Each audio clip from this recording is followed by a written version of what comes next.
तो hello friends, welcome back to another new video. तो इस वीडियो में गाइज मैं बात करूंगा बीडब्ल्यूई के previous year end semester question papers के बारे में एंड आपको डिटेल में बताऊंगा कि कैसे आपकी ओवरऑल जो प्रिपरेशन है वो रहनी चाहिए, कौन से यूनिट से आपको जो है वो स्टार्ट करना चाहिए, कौन से इंपॉर्टेंट क्वेश्चन पूछे जाते हैं, कौन से रिपीट हो सकते हैं, मार्किंग स्कीम क्या होती है, पेपर का पैटर्न क्या होता है एंड और भी बहुत सारी चीज़ें। तो वीडियो एंड तक देखते रहिए ताकि आपको ये सारी जो इंपॉर्टेंट इन्फॉर्मेशन है वो मिल जाए। तो सबसे पहले एंड सबसे इंपॉर्टेंट गाइज बीडब्ल्यूई का जो पेपर होता है गाइज, इसमें आपको कोई भी जो एमसीक्यूज है वो देखने को नहीं मिलेंगे, चाहे वो 2019 का पेपर हो, 2022 का पेपर हो या फिर 2023 का पेपर हो। यहाँ पे आपको कहीं पे भी जो एमसीक्यूज वगैरह है वो देखने को नहीं मिलेंगे।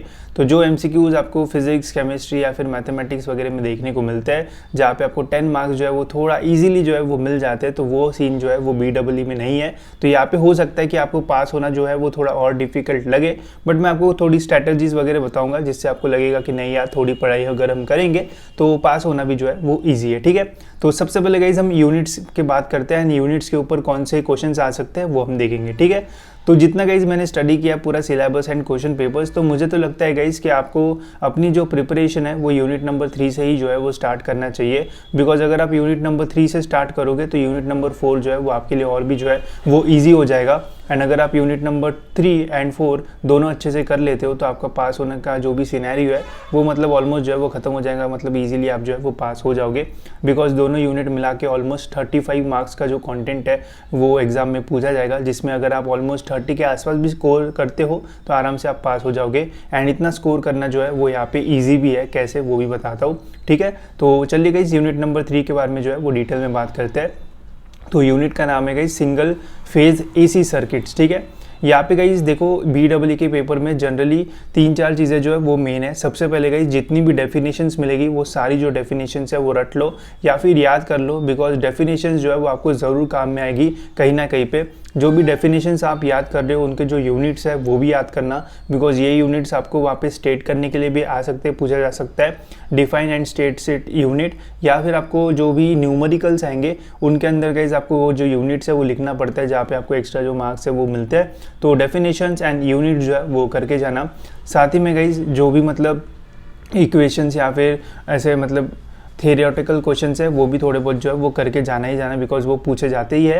एंड सबसे इंपॉर्टेंट गाइस जो न्यूमेरिकल्स है वो पेपर में भर भर के जो है वो आते हैं, मतलब यूनिट 3 एंड यूनिट 4 में आपको मतलब न्यूमेरिकल जो है वो देखने को मिलेंगे ही मिलेंगे। एंड इनका जो वेटेज है वो भी 2-3 मार्क्स का नहीं होता है, 8 मार्क्स के आसपास जो वेटेज है वो रहता है न्यूमेरिकल्स का। तो अगर आप न्यूमेरिकल्स में अच्छे हो तो बीडब्ल्यूई में पास होना बहुत ही सिंपल जो है वो आपके लिए हो जाएगा। ठीक है, तो यहाँ पे गाइस सबसे पहले study of AC circuit consisting of pure resistance, pure inductance, capacitance, series RL, RC, RLC circuit. ठीक है, तो इनकी जितनी भी जो डेफिनेशन होगी, जिन जो भी यूनिट्स वगैरह होंगे वो सब कुछ जो है वो याद कर लेना।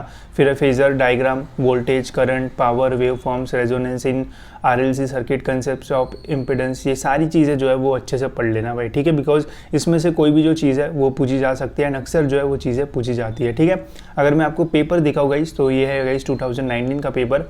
क्वेश्चन किस फॉर्म में सेट होते हैं वो देखो, एंड पैटर्न क्या है वो भी मैं आपको बताता हूँ।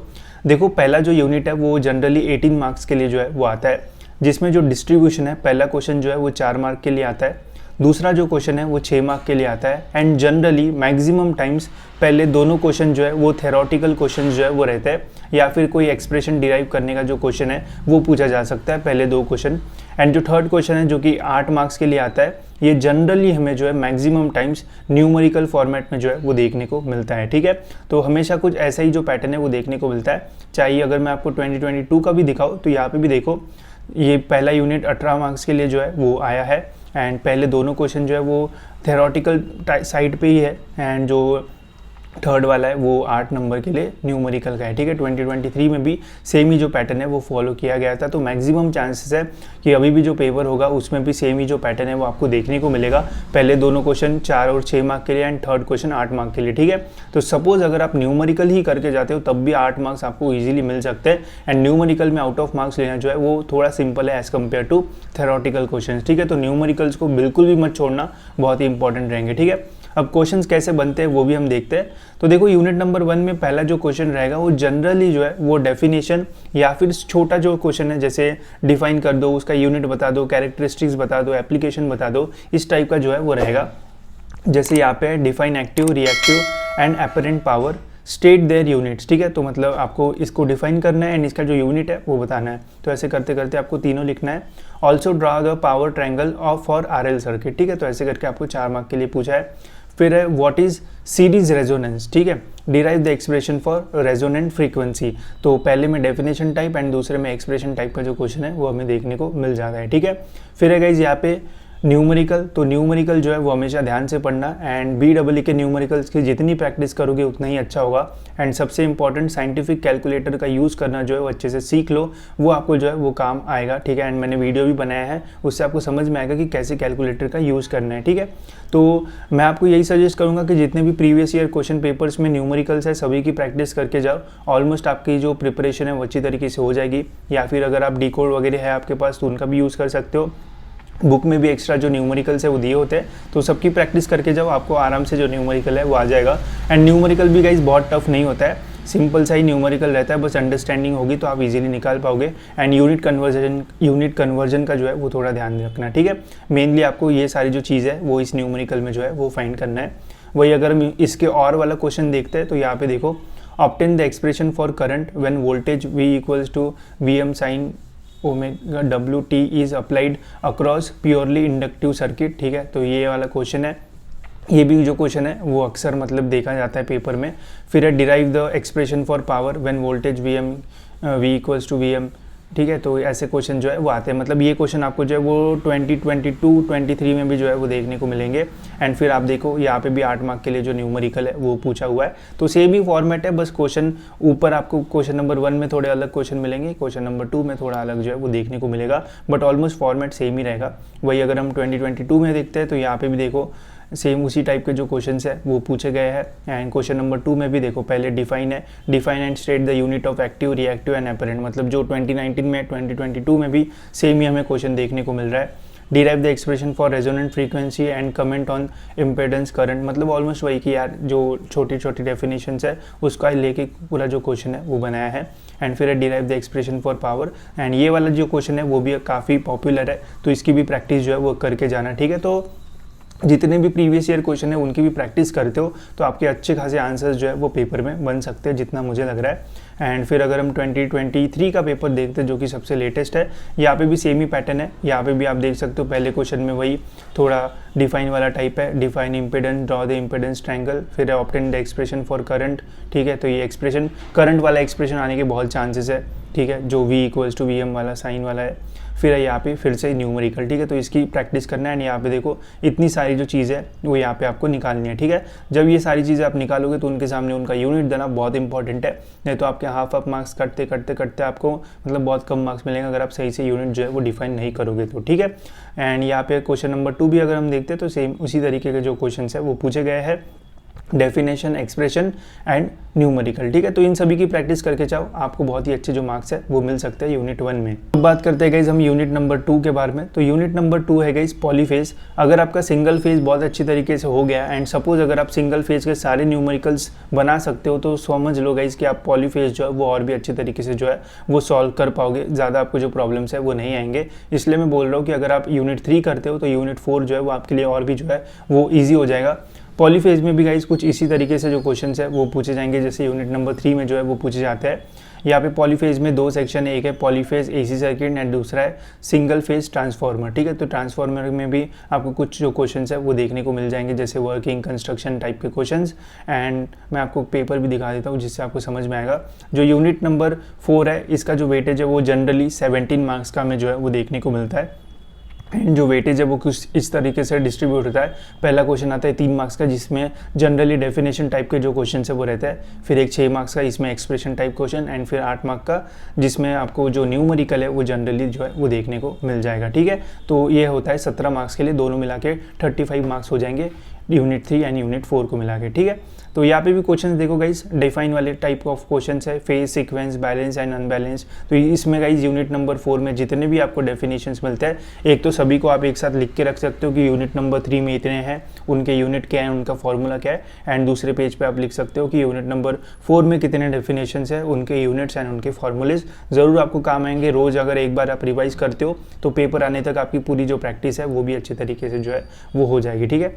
एंड फिर यहाँ पे भी आपको उसी टाइप के जो न्यूमेरिकल्स वगैरह वगैरह जो है वो देखने को मिल जाएंगे। Derive the EMF equation for phase 1 transformer. फिर क्वेश्चन नंबर 4 में why are steel lamination use for construction of transformer core, sketch different types of lamination use for core. What are losses taking place in the transformer, state the parts in which they take places, how to minimize these losses। फिर obtain the relation between phase values and line values। तो ये जितने भी मतलब question है सभी की practice कर लो, अच्छे खासे आपके आंसर्स बन जाएंगे, ठीक है। एंड 2022 में भी गाइस कुछ इसी प्रकार के आपको जो क्वेश्चन है वो देखने को मिलेंगे, छोटे क्वेश्चन फिर बड़े एंड फिर न्यूमेरिकल टाइप, ठीक है। अगर आपको न्यूमेरिकल्स में प्रॉब्लम आ रहा है तो सबसे पहले एंड सबसे इंपॉर्टेंट अपने टीचर्स के पास चले जाओ, बोल दो कि ये न्यूमेरिकल समझ में नहीं आ रहा है, समझा दो, बिकॉज इसी टाइप के क्वेश्चन आएंगे। तो अगर वो बताते तो बहुत अच्छी बात, नहीं बताते तो बुक्स में मिलेगा या फिर डी कोड में आपको ये जो न्यूमेरिकल्स है वो मिल जाएंगे, तो वहाँ से आप जो है वो चेकआउट एक बार जो है वो कर सकते हो, ठीक है। बाकी 2023 में भी कुछ इसी तरीके से फॉर्मेट है, 17 मार्क के लिए आया था एंड कुछ डिफाइन एंड फिर इक्वेशन एंड फिर जो न्यूमेरिकल टाइप जो क्वेश्चन है वो देखने को हमें जो है वो मिल गया था, ठीक है। तो यूनिट 3 एंड यूनिट 4 की गाइज अच्छी तरीके से प्रैक्टिस करो, सारी फॉर्मूलेज निकाल के रखो, डेली प्रैक्टिस करो। आई थिंक गाइज आप इसमें इजीली 30 मार्क्स के आसपास जो है वो स्कोर कर सकते हो एंड फिर आपको पास होने का उतना जो टेंशन है वो नहीं रहेगा। तो अब हम बढ़ते गाइज यूनिट नंबर 5 एंड 6 की ओर। अब देखो गाइज यहाँ पे आपके लिए ऑप्शन है, एक तो आप यूनिट नंबर 5 जो है वो पहले कर सकते हो या फिर यूनिट नंबर 6 जो है वो पहले कर सकते हो। मैं आपको सजेस्ट करूंगा कि आप जो है वो यूनिट नंबर 6 के लिए जो है वो पहले जा सकते हो, बिकॉज यूनिट नंबर 6 जो है वो थोड़ा ज़्यादा थेरोटिकल है एंड यूनिट नंबर 5 जो है वो हो सकता है कि आपको थोड़ा जो है वो डेंजरस लगे, मतलब यहाँ पे काफ़ी सारे लॉज वगैरह है एंड समझना जो है वो थोड़ा डिफिकल्ट हो सकता है। यहाँ पे न्यूमेरिकल्स में भी जो डायरेक्शन वगैरह वो निकालना थोड़ा मतलब कन्फ्यूजिंग सा जो है वो हो सकता है। तो अगर आपको मतलब कम कॉन्फिडेंस है यूनिट नंबर 5 के ऊपर, अगर आपको चीज़ें समझी नहीं है तो मैं बोलूँगा यूनिट नंबर 6 की ओर आप जो है वो पहले जा सकते हो। यहाँ पे आपको चीज़ें जो है वो जल्दी समझ में भी आएगी एंड एप्लीकेशन बेस्ड जो क्वेश्चन है वो भी यहाँ पे रहता है, तो आपको मतलब इजीली आप इनके आंसर्स वगैरह जो है वो निकाल पाओगे as compare to unit number 5। तो 3 एंड 4 अगर आपका अच्छे से हो गया तो आप 6 की ओर जो है वो जा सकते हो। तो 3 यूनिट अगर आपके अच्छे से हो गए एंड 5th यूनिट इतने अच्छे से नहीं भी हुआ तब भी गाइज आपका ओवरऑल जो स्कोर है वो 40 अबव जो है वो जा सकता है। यूनिट नंबर 6 में जो है वो work, power, energy and batteries है। 2 सेक्शन है, पहला है वर्क, पावर, एनर्जी एंड दूसरा है बैटरीज। वर्क, पावर, एनर्जी में है effect of temperature on resistance, फिर resistance, temperature coefficient, insulation resistance, conversion of energy from one form to another in electrical, mechanical and thermal. तो ये सारी चीज़ें पढ़ के जाना, कुछ भी आ सकता है इसमें से। मैं आपको क्वेश्चन का फॉर्मेट बताता हूँ कि कैसे पूछा जाता है।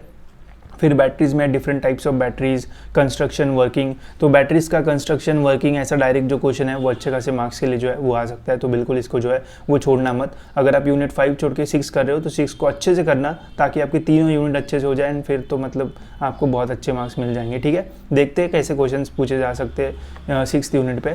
तो पहले आप देख सकते हो guys, define temperature coefficient of resistance, मतलब वही की डेफिनेशन टाइप। एंड ये जो 6th यूनिट है ये 17 मार्क्स के लिए जो है वो आता है, जो 5th यूनिट है वो आता है 18 मार्क्स के लिए, ठीक है। यहाँ पे आप देखो फिर है compare lead acid battery and lithium ion battery, मतलब इजी क्वेश्चन है, निकाल सकते हो आप इसको इजीली।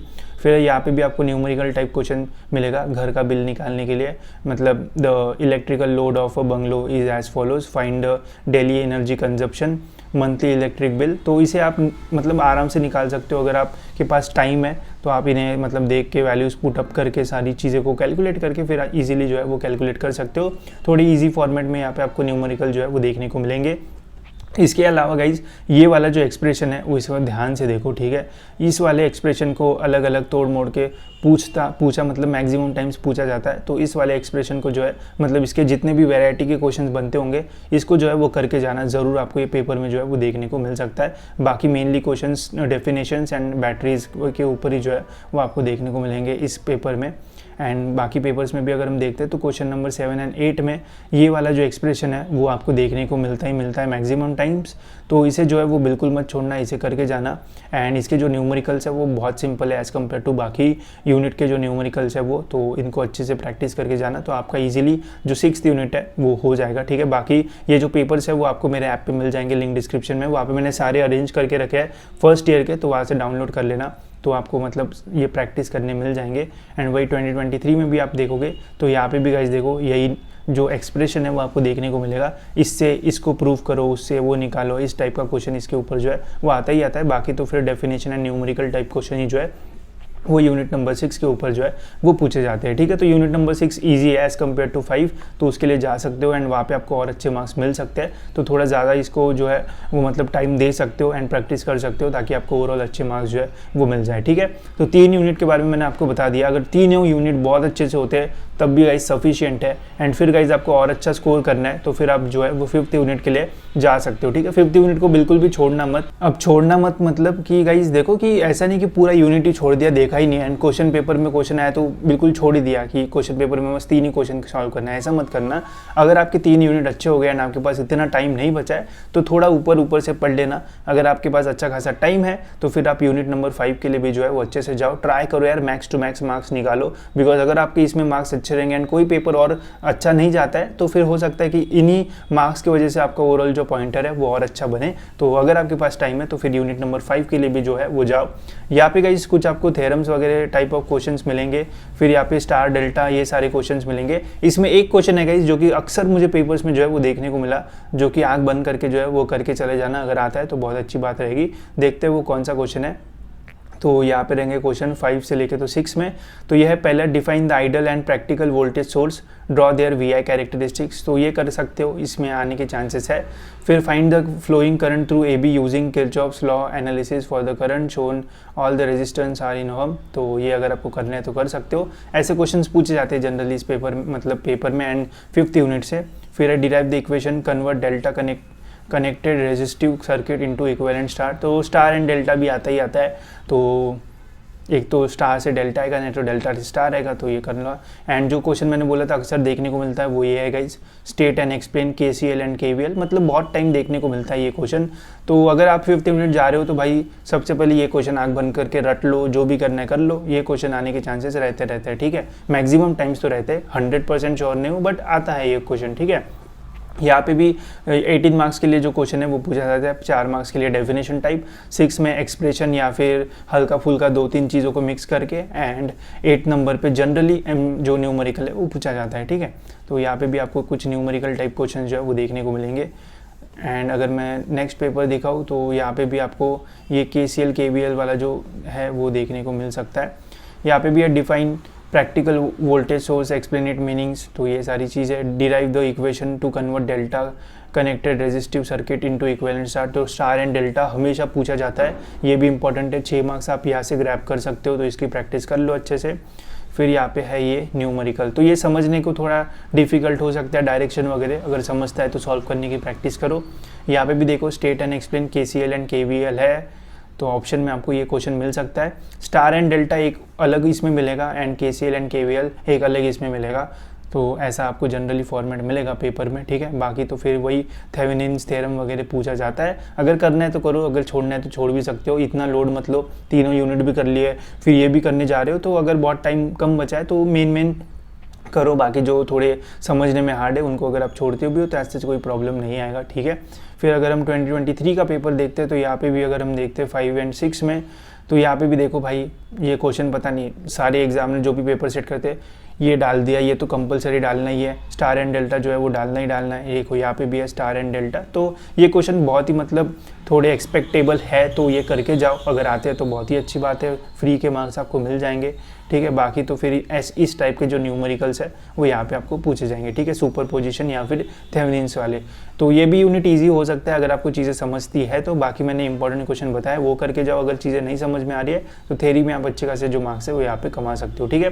तो जितना गाइस मैंने आपको बताया, मुझे तो लगता है कि अगर आप अच्छे तरीके से प्रिपरेशन करते हो तो BW में आप 50+ स्कोर जो है वो आप कर सकते हो। एंड यहाँ पे स्कोर करना जो है वो थोड़ा ईजी हो सकता है अगर आपकी प्रैक्टिस अच्छे से होती है, बिकॉज यहाँ पे न्यूमेरिकल है। अगर आप पूरे पेपर में सपोज 4 न्यूमेरिकल सॉल्व करते हो जिनका वेटेज ऑलमोस्ट सभी का 8 मार्क्स के लिए आता है, तो 8 1 8 16 एंड 32 मार्क्स के आप मतलब जो है वो न्यूमेरिकल से जो है वो सॉल्व कर सकते हो। अगर चारों क्वेश्चन में 4 न्यूमेरिकल्स आते हैं एंड आप इजीली सॉल्व करते हो तो 32 भाई इधर ही आपके मार्क्स जो है वो हो जाएंगे। एंड अगर आपका लिखने का स्ट्रक्चर रहेगा अच्छा तो आपको 8 में से 8 मार्क्स भी जो है वो मिल जाएंगे। बाकी थ्योरेटिकल में मतलब सपोज अगर आप सभी क्वेश्चन में एक क्वेश्चन भी सॉल्व करते हो, सपोज 4 मार्क्स या फिर 6 मार्क्स निकालते हो थ्योरी में हर एक क्वेश्चन में, तो 6 2 12 एंड 24, ठीक है। तो 24 आप यहाँ पे कमा सकते हो, ठीक है। तो ऑलमोस्ट आपको आपको जो है वो 50 एंड उसके अबव जो मार्क्स है वो मिल सकते हैं थ्योरी एंड न्यूमेरिकल मिला के। बट न्यूमेरिकल पे ज़्यादा फोकस करना, वेटेज अच्छा खासा रहता है। सभी क्वेश्चन में 100 क्वेश्चन में न्यूमेरिकल देखने को मिलता है,